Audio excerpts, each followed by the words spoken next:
Hello,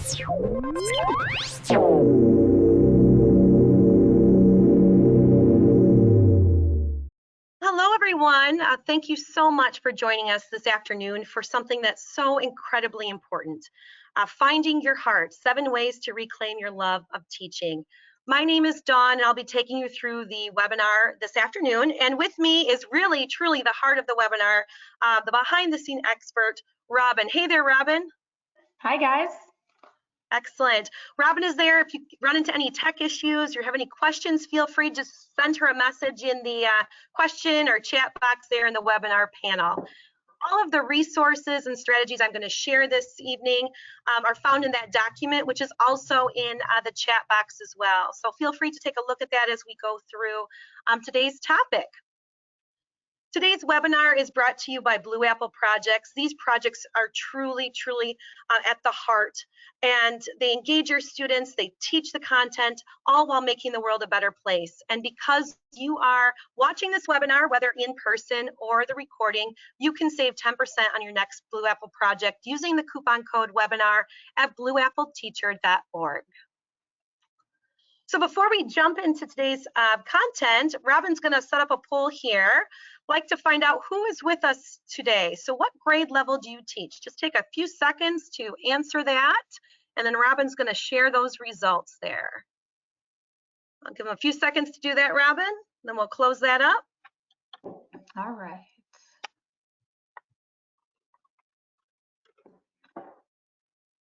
All right, Dawn. So we are at 64% K-5, Okay. 29% middle school, and 7% high school. Okay. All right. It looks like we have a representation all grade levels, and I appreciate you taking the time to talk about something that's so incredibly important. And so today we're going to be looking at really kind of 3 areas. First, we're going to talk about the things you can and cannot control. Then I'm going to go into 7 really big ideas to help you reclaim that love of teaching. And then each one of those 7 ideas I'm going to accompany with a couple, 2 or 3 strategies that you can take back and use, whatever works for you. So I wanted to share this quote because this is a pretty popular or famous quote. Find a job you enjoy doing and you will never have to work a day in your life. And this was my response to that. Because as teachers, you went into teaching, there was a reason. There was a passion for education, for teaching those students. Maybe it was content related, maybe it was professionally related, whatever it was, there was a passion. And some may even say a calling, but it's still work. It's incredible work. And the last 2 years with all the demands, and it's just very, very overwhelming. So what we're going to do today, right now, is we're going to look at all of those things you cannot control. I'm just going to put on the screen. Now, this is not an exhaustive list at all. So there are other things you can add to here as well. Now, I'm not saying that we ignore these. No, these do not get ignored. These are just part of what you have to deal with as an educator. But there are things right now that we're just going to push aside for the next 30 minutes because we can't control them. Okay? We're just going to push those aside and we're going to focus on the one thing that you can control, which is you, yourself, the choices you make in education, the decisions that are happening every day, and how you're dealing with all those stresses that you cannot control. And that will be our focus.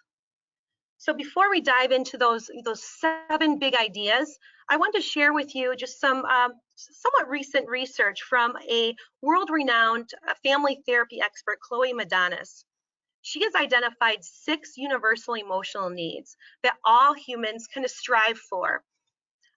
Certainty, we all need some sort of sense of security, safety, or comfort. But on the opposite end of the spectrum, we also need some variety, some unpredictability in our lives too.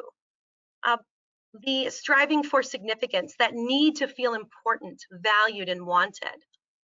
Our need for belonging, our need to connect with one another, also to connect with ourselves, that need for unity and love. Our need for success, ambition, progress, growth. And finally, our need for contribution, the need to make a difference in the people around us.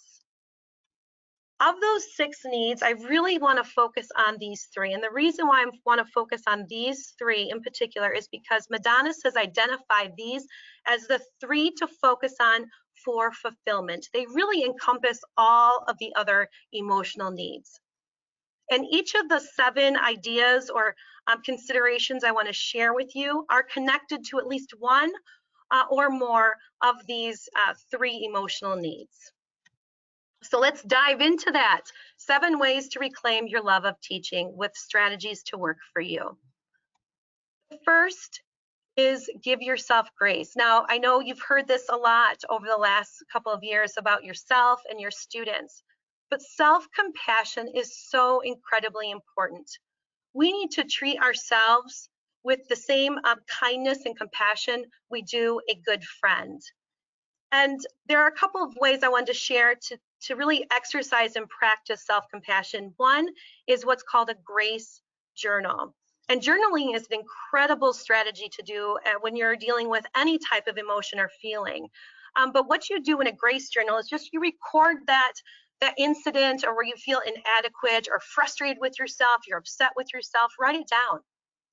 Then in a couple of sentences, write your response to that emotion as if you were your best friend. What would your best friend say about this perceived inadequacy? Just a really great way to really reframe that kind of negative self-talk. Another great strategy is to create yourself a being kind to you list. So think about all of those things you enjoy doing that bring you energy, that make you feel recharged, because we know time is one of those factors we cannot control, but we can control what we do with our time.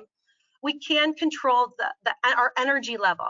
So find those things give you that energy. Maybe it's socialization, maybe it's reading, maybe it's exercising, maybe it's learning something new. Whatever brings you that joy and that energy, do that when you're feeling a little bit low or you need a little bit of a pick-me-up, and then reflect on your mood after.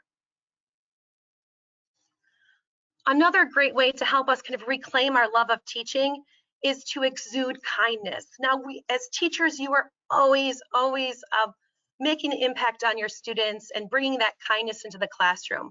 Let's spread that kindness and share that with our students and encourage them and challenge them to do random acts of kindness as well, and to the people around us, because science has shown that kindness increases your happiness, your energy, your optimism, while decreasing stress, anxiety, and pain. So a couple of ways to bring that more intentionally in the classroom are kindness challenges. And so we put together a kindness bingo. This is also in that handout, that hyperdoc that's in the chat box. We put together one that you can share with your staff. It's Be Kind there. And then there's one you can share with your students. That one says kindness at the top. And they could be as simple as opening the door for someone, giving a compliment, putting a thank you note in a mailbox, or volunteering time at a food bank or a homeless shelter, whatever it may be. But it's just a great way to bring that intentionality and to really reap those benefits of kindness, giving kindness. Another very powerful way to bring kindness intentionally into the classroom is to engage your students in projects that matter, that start with the heart, where the students learn the content they need to learn, but they do that in an authentic way that also makes the world a better place, whether it is testing water quality and sharing those results with the community, or connecting with individuals at a nursing home or retirement home and writing a biography about their lives, or creating that Earth Care alphabet about sustainability and the sustainable practices in your community. So a lot of ways to bring in authentic learning in the classroom to really, really exude that kindness. The third big idea I want to share with you is about mindfulness. Now, mindfulness has been around for a long time, and it's something that in the last few years has gotten a lot of traction in education, but also in the popular sector as well.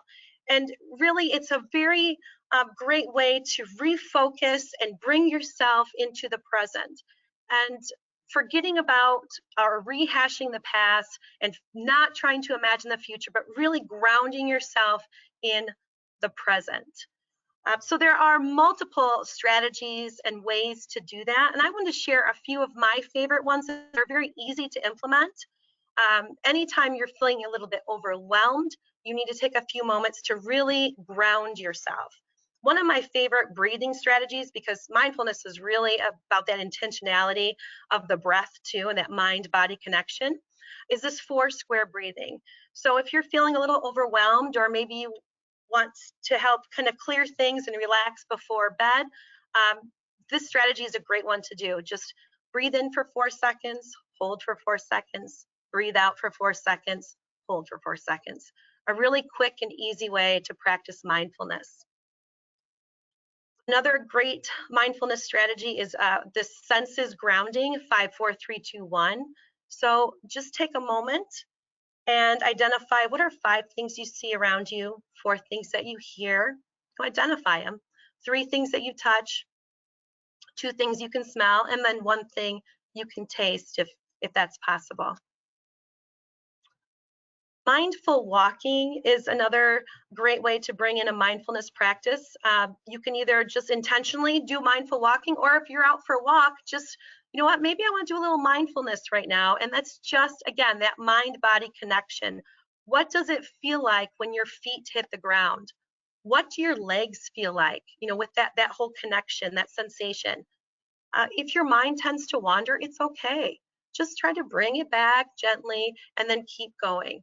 Okay, just a great way to really practice being in the present.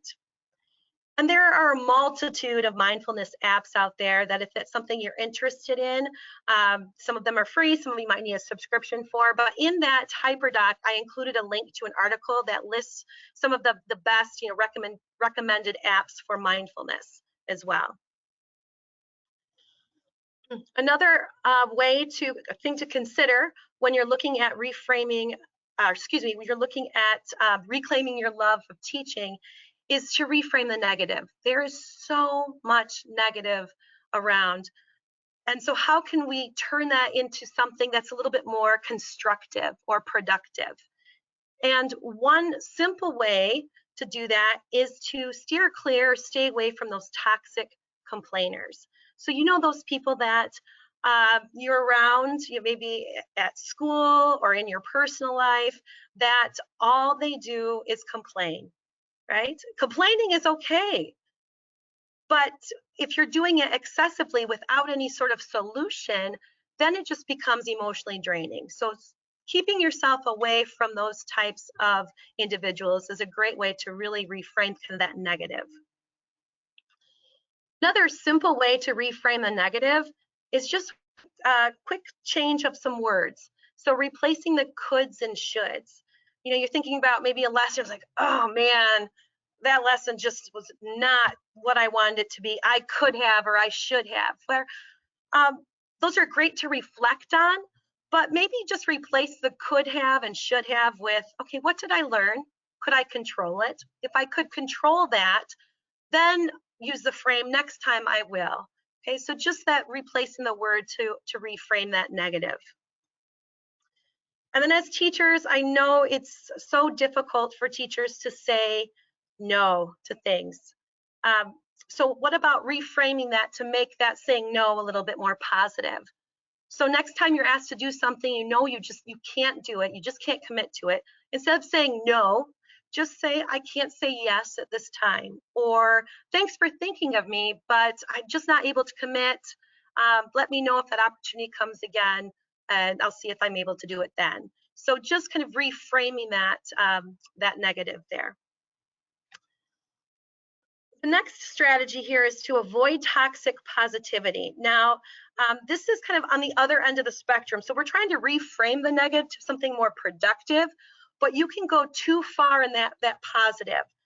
Toxic positivity means that everything always has to be positive, that any negative response, you need to turn that into a positive. And that's not healthy, nor is it normal. Recognizing negative emotions are normal. So make sure that when you're having those conversations, you're sharing, you know, your feelings with people around you, that you're staying away from those people that are just saying, well, look on the bright side, or it could always have been worse, or keep your head up, stay positive. They're doing that all the time to every negative emotion. And avoid, falling into that trap yourself too, to always having a positive response.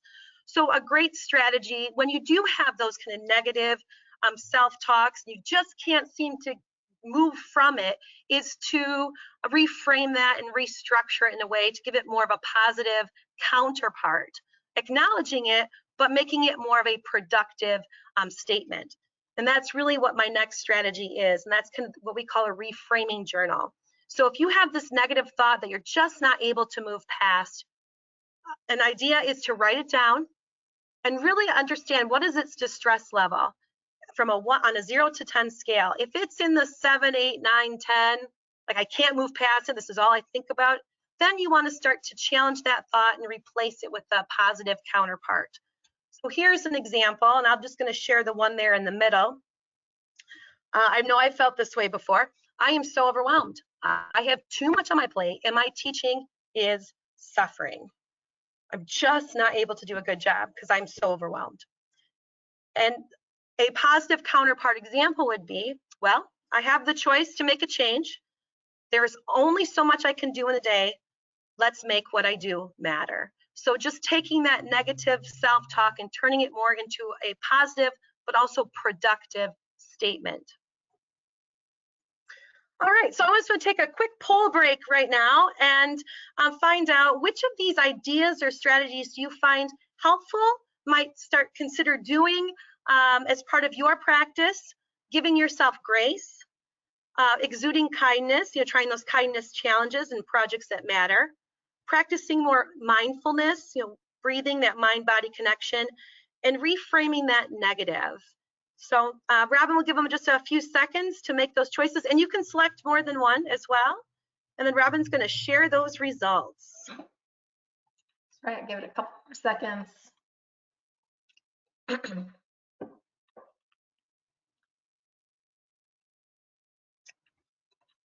All right.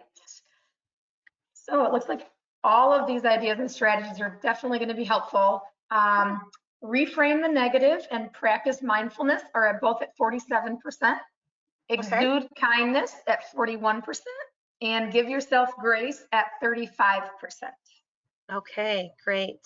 Excellent. Thank you so much. So hopefully you found a strategy or idea or two that you can take back and you start using and see how that works for you. Excellent.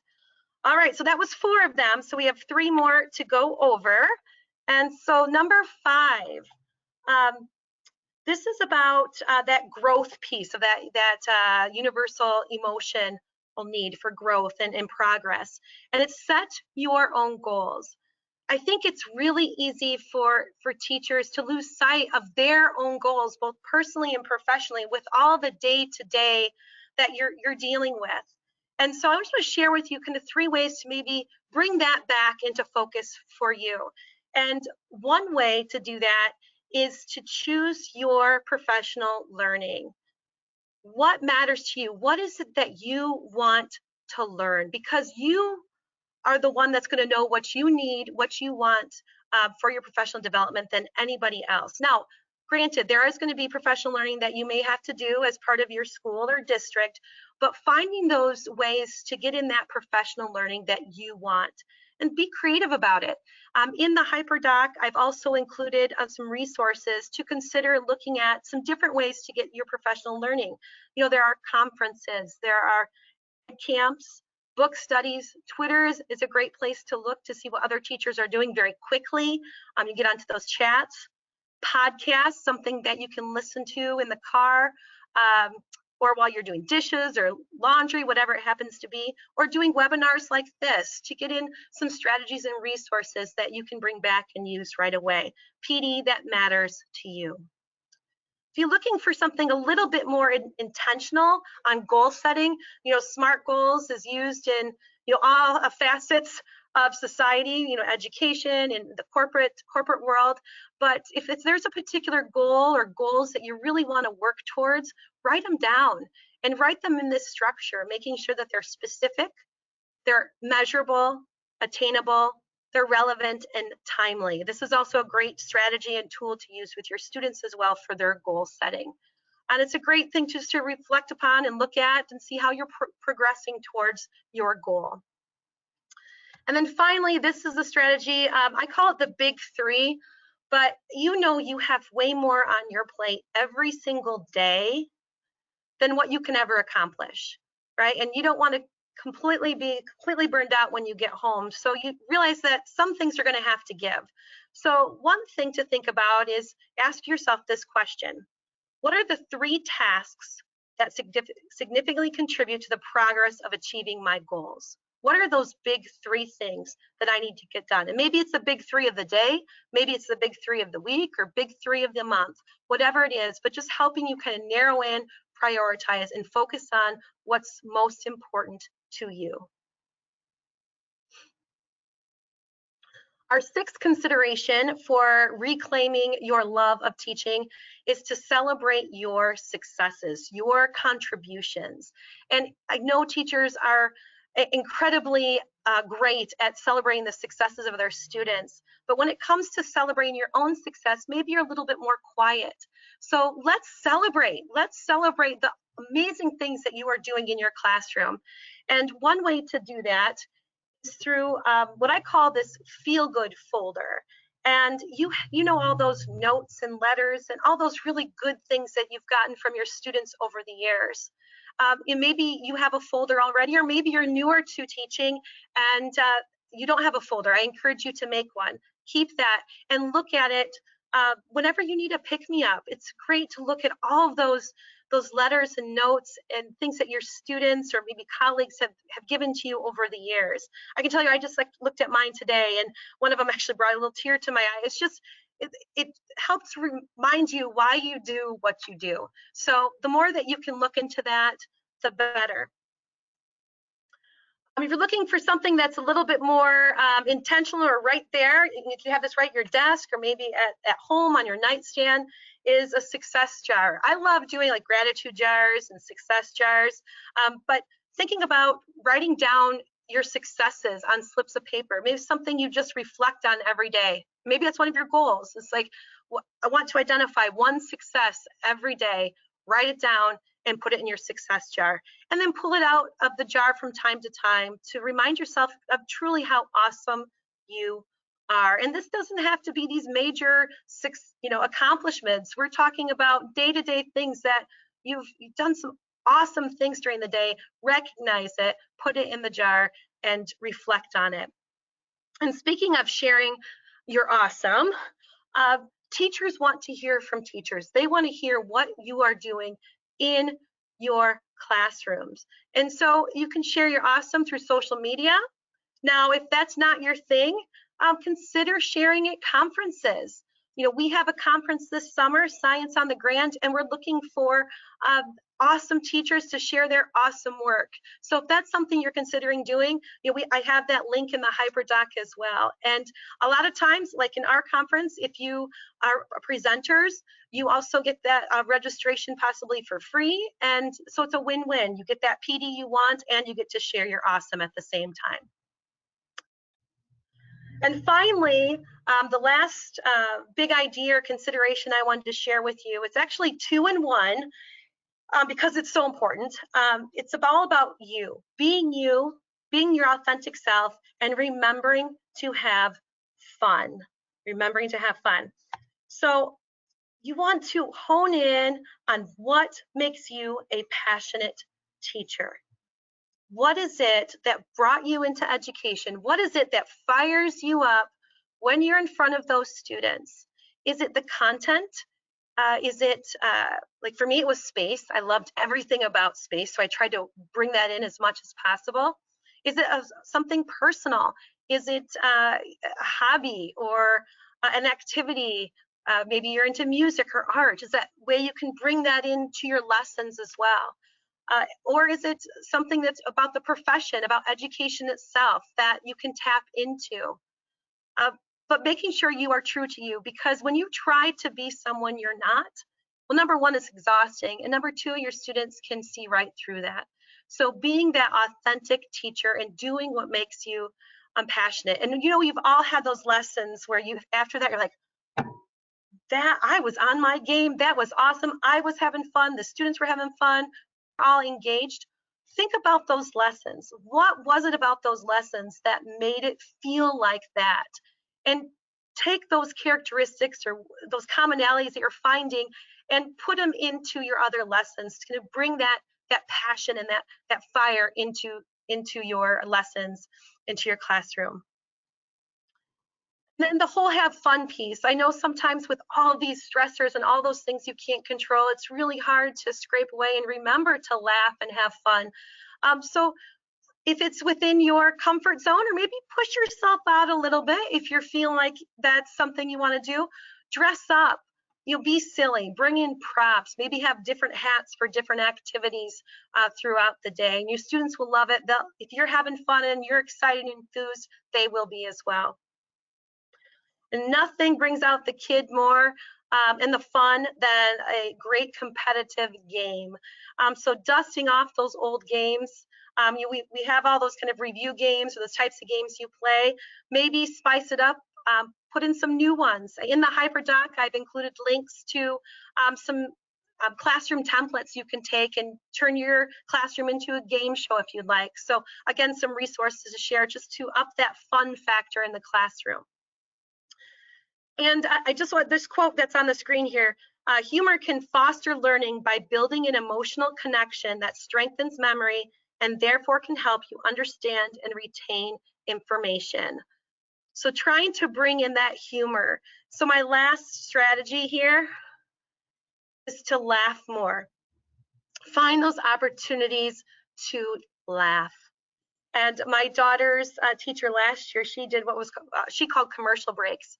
Well, maybe take that commercial break during the day or during your lesson and turn it into a laugh break. Show a funny video, or maybe you have a curation of funny memes that you share with the students, and just to take the moments to laugh, okay? To bring in that fun, that humor.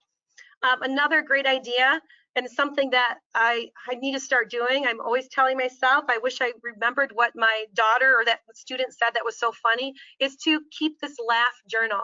So anytime someone says something funny, you make a note, you write it down, and then look back at it over time, and to bring that smile to your face or into the classroom as well.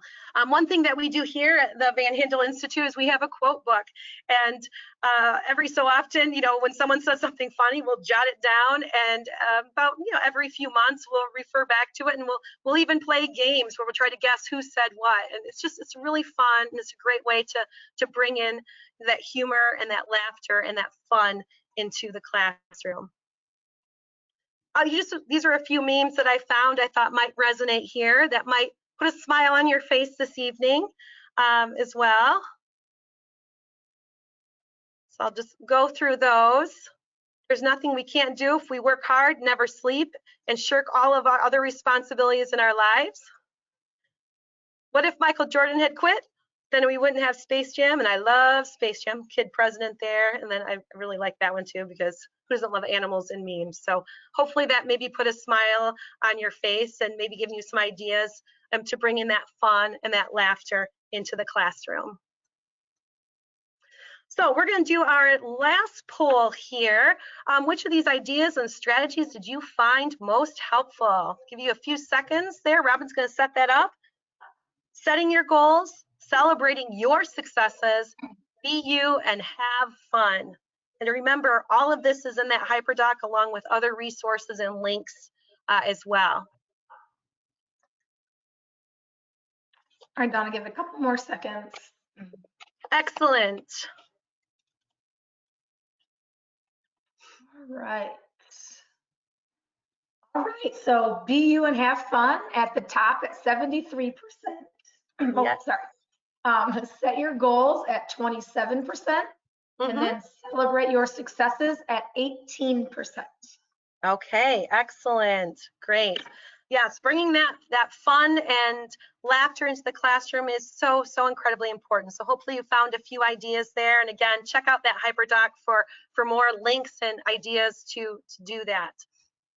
And I just want to share with you one last resource. It's also in the hyperdoc, but we talked about reclaiming your heart. Now let's talk about sharing the love in our classroom. And we created this February timely topic all about the heart. And we've got 4 inquiry-based lessons there that you can share with your students to bring that fun into the classroom with that heart love theme. So please check those out and share with your students there. And this is just a summary of those 7 ideas we chatted about here. Hopefully you found, again, some that you can take back and use with you.